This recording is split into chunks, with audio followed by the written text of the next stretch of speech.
1800 hours Pakistan Standard Time. Assalamu alaikum. This is Radio Pakistan, the news read by Muhammad Zubair Khan. First, the headlines. Prime Minister says people are always the strongest defenders of a country's sovereignty and democracy. Supreme Court has adjourned the hearing of suo motu case till tomorrow about current political situation in the country. China has urged all parties in Pakistan to stay united and uphold national development and stability. Asian Development Bank has expressed commitment to support sustainable development in Pakistan. In Indian illegally occupied Jammu and Kashmir, Indian troops in their fresh act of state terrorism martyred 2 more Kashmiri youth in Pulwama district today. United Nations says millions of people are facing economic challenges in Afghanistan. And now the news in detail.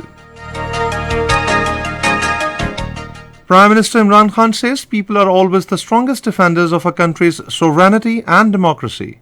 In a tweet today, he urged the people to come out at this critical juncture and play their role. The Supreme Court of Pakistan today adjourned hearing into the suo motu case about dismissal of no confidence motion in the National Assembly till tomorrow. A 5-member larger bench of the Supreme Court headed by Chief Justice of Pakistan, Mr. Justice Umar Ata Bandial, is hearing the case. PTI counsel Babar Awan submitted his arguments. The President's Secretariat has asked Election Commission of Pakistan to propose dates for holding general elections within 90 days from the date of dissolution of the National Assembly. In a letter by the President's Secretariat, the Election Commission of Pakistan has been conveyed that Clause 5A of the Article 48 and Clause 2 of Article 224 of the Constitution provide that the President shall appoint a date not later than 90 days from the date of dissolution of the National Assembly for holding general elections. In order to carry out the mandate of the Constitution of announcing the date of general elections, consultation with the Election Commission is required under Section 57(1) of the Elections Act 2017. Secretary General of PTI Asad Umar says, given the current political situation, it was the most sagacious decision by Prime Minister Imran Khan to announce new elections. Talking to media in Islamabad today, he said it is the people who have to decide as whose party's narrative is right. Asad Umar asked other political parties to compete with the PTI in the elections. PTI leader Chaudhry Fawad Hussain says elections is the only way forward to achieve political stability in the country. Talking to the media persons in Islamabad today, he said instability will only cause harm to the economy. Pakistan Tehreek-e-Insaf leader Shah Mahmood Qureshi says PTI believes in respect and supremacy of the Constitution.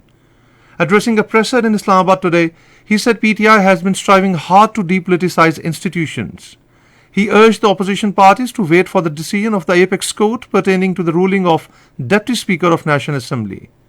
He also asked the opposition to refrain from casting doubts on the capability and talent of the officers of Foreign Office as they are serving the nation with utmost sincerity.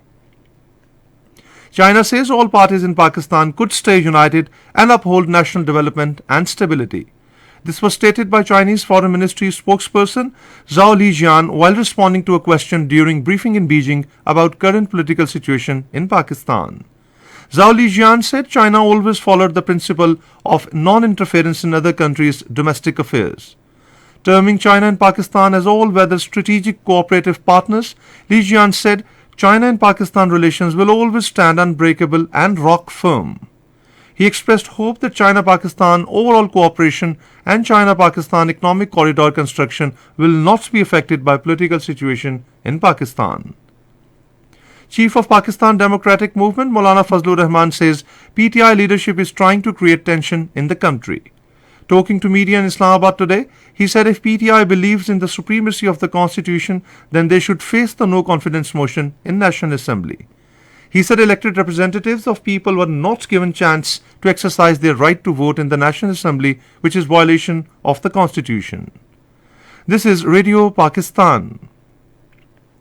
Pakistan's economic growth is expected to 4% in current fiscal year due to tighter fiscal and monetary policies before picking up again in the next fiscal year. This was stated by Asian Development Bank, which says in a report issued today. The ADB said the growth is expected to accelerate to 4.5% in fiscal year 2022-2023 due to stronger private consumption and investment.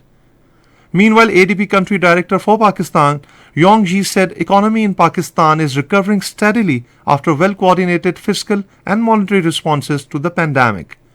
He said comprehensive reforms in tax policy and administration are also critical to boosting revenues in order to fund essential public services. Yongji said ADB is fully committed to supporting Pakistan's sustainable development. At the United Nations, Pakistan says India's violation of UN Security Council resolutions on Kashmir pose a threat to regional and international peace. This was stated by Pakistan's permanent representative to the UN, Munir Akram, while addressing to the UN Disarmament Commission. Munir Akram drew attention to India's accidental launching of a supersonic missile into Pakistan, saying that it reveals serious gaps in the ability of India to manage their strategic assets. Pakistani envoy said if this was a deliberate provocation, it was a highly dangerous act, adding that Pakistan's self-restraint prevented the outbreak of a nuclear conflict between the two countries. Munir Akram said Pakistan had conveyed a series of questions to India through the UN Security Council, and the Secretary General is still awaiting New Delhi's response, hoping it would provide answers to the questions in the Disarmament Commission. In Indian illegally occupied Jammu and Kashmir, Indian troops in their fresh act of state terrorism martyred 2 more youth in Pulwama district today. The troops martyred the youth during a massive cordon and search operation in Arigam area of the district. China has urged United States to lift sanctions against Russia to resolve Ukrainian crisis. In a statement, Chinese Foreign Ministry spokesman Zhao Lijian said if the US is sincerely interested in resolving the Ukrainian crisis, then they should stop waving the sanctions baton. The United Nations Development Programme in Afghanistan has expressed concern over the poor economic situation of the Afghan people, saying that millions of people in the country are facing economic challenges. In a statement, the head of the UNDP in Afghanistan said, "We do not consider humanitarian aid to Afghanistan sufficient and emphasized that without economic development, Afghanistan will not be stable." Meanwhile, the World Food Programme said it continues to help people in need across Afghanistan and helping 900,000 people in Badakhshan in the past 3 months alone. Sri Lankan President Gotabaya Rajapaksa has revoked a state of emergency after dozens of members of the parliament left the ruling coalition, which has been struggling to quell protests over worst economic crisis. Earlier, President Rajapaksa dissolved his cabinet and sought to form a unity government as public unrest surged over the government's handling of the economy. Opposition parties rejected the idea of unity government and demanded the president to step down. And finally, the weather report. Mainly hot and dry weather is expected in most parts of the country, while very hot in Upper Sindh and southern Punjab during the next 12 hours. And now once again the headlines. Prime Minister says people are always the strongest defenders of a country's sovereignty and democracy. The Supreme Court of Pakistan has adjourned the hearing of suo motu case till tomorrow about current political situation in the country. China has urged all parties in Pakistan to stay united and uphold national development and stability. Asian Development Bank has expressed commitment to support sustainable development in Pakistan. In Indian illegally occupied Jammu and Kashmir, Indian troops in their fresh act of state terrorism martyred 2 more Kashmiri youth in Pulwama district today. United Nations says millions of people are facing economic challenges in Afghanistan. And that is the end of the news. For more news, please log on to our website radio.gov.in.